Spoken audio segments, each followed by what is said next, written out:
उत्तम नगर के हालात सबने देखे, हर कोई उत्तम नगर गया, वहाँ की व्यवस्थाएं देखी और जो हालात वहाँ बने हुए थे हर किसी को पता चले। लेकिन वैसे ही हालात अब त्रिनगर में बनते जा रहे हैं। दिल्ली का त्रिनगर अगला उत्तम नगर बनता जा रहा है। जो लोग उत्तम नगर में गए उन्होंने देखा, उन्हीं लोगों से आज बात करने के लिए आए हैं। क्या व्यवस्थाएं त्रिनगर में बदली जाएंगी, क्या वहाँ जो हिंदू संगठन है वो वहाँ के लोगों का साथ देंगे या नहीं देंगे।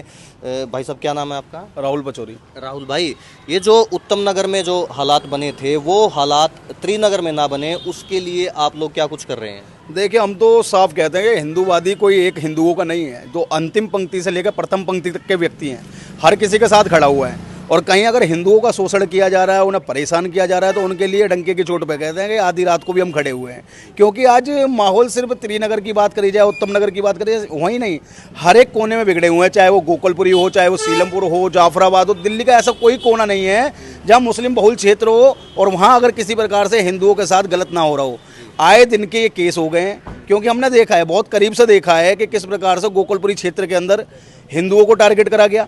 वहाँ पर एक हिमांशु वाल्मीकि था, उसकी हत्या कर दी गई थी। उसी प्रकार से सीलमपुर के अंदर कुणाल की हत्या करी गई। अब उत्तम नगर में आप देखोगे कि उत्तम नगर में तरुण नामक एक व्यक्ति जो खटीक समाज से आता था, उसकी हत्या कर दी गई। तो ये कुछ दिल्ली के लिए नया नहीं है। दिल्ली में कहीं ना कहीं आज जो चीज़ें निकल के आती हैं वो ये है कि अब कानून व्यवस्था को जो लचर अवस्था में पड़ी हुई है उससे जागरूक होने की जरूरत है। एक ऐसे अधिकारी को लाने की जरूरत है जो अधिकारी दिल्ली के अंदर कानून व्यवस्था को सुचारू रूप से चालू कर सके, अन्यथा दिल्ली की स्थिति काफ़ी भयावह होने वाली है।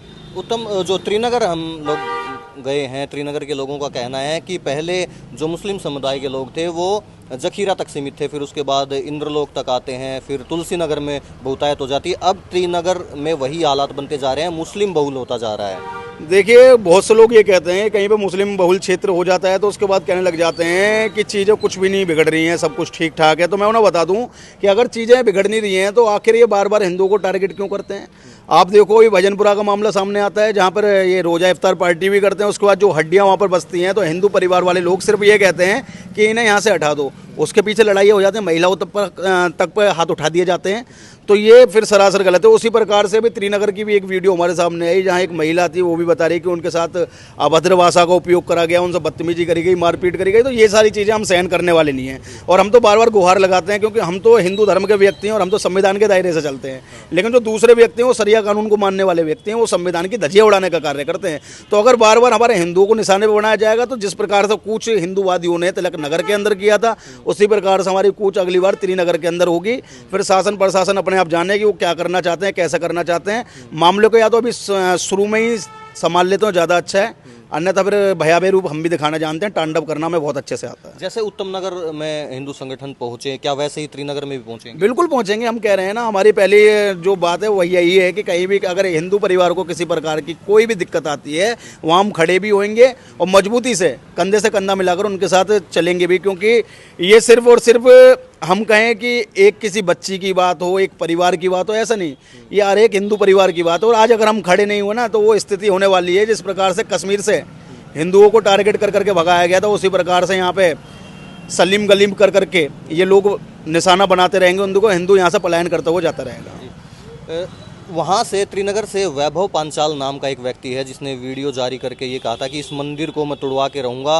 और वहाँ के लोग आरोप लगाते हैं कि मुस्लिम समुदाय की तरफ से खड़ा किया गया एक व्यक्ति है जो फेस बनकर सामने आया है मुस्लिमों का। और वो वीडियो में साफ तौर पर कह रहा है कि मैं इस मंदिर को तुड़वा कर रहूँगा और जितने भी हिंदू संगठन है सबको चैलेंज कर रहा है कि मैं सबको अकेला देख लूँगा। प्रीत सिरोही का उसने नाम लिया, जिसके बाद प्रीत सिरोही की तो प्रतिक्रिया आई है, उन्होंने कहा है कि हम संडे को वहाँ पहुँचेंगे। पर और जो बाकी हिंदू संगठन है, क्या वो भी उसके ऊपर कुछ काम करेंगे? देखिए, आज की डेट में हिंदुओं की नैतिक जिम्मेदारी बन गई है कि हर एक हिंदूवादी के साथ में कंधे से कंधा मिलाकर चलना चाहिए। और बात जब वो ओपनली चैलेंज कर रहा है हिंदूवादी संगठनों को, हिंदुत्ववादी व्यक्तियों को, तो मैं क्लियर बता दूं कि भाई जब तक लड़ाई धर्म की होगी, धर्म की, और अपने पे आ जाएगी तो और ज़्यादा खतरनाक हो जाएगी। तो ऐसे सेकुलरिज्म के कीड़ों को भी भारत से ख़त्म करने की बहुत बेहद ज़्यादा ज़रूरत हो गई है। और उसके साथ साथ में अगर ये सेकुलरिज्म का कीड़ा इसी प्रकार से रहा तो आने वाला समय है, आने वाला समय उससे भी ज़्यादा बेकार होने वाला है। जी। ये देखिए, ये हमारे साथ राहुल थे जिन्होंने कहा कि जैसे उत्तम नगर में इन्होंने पूरा साथ दिया है तरुण के परिवार का, वैसे ही त्रिनगर भी पहुंचेंगे, वहां के हालातों को जायजा लेंगे।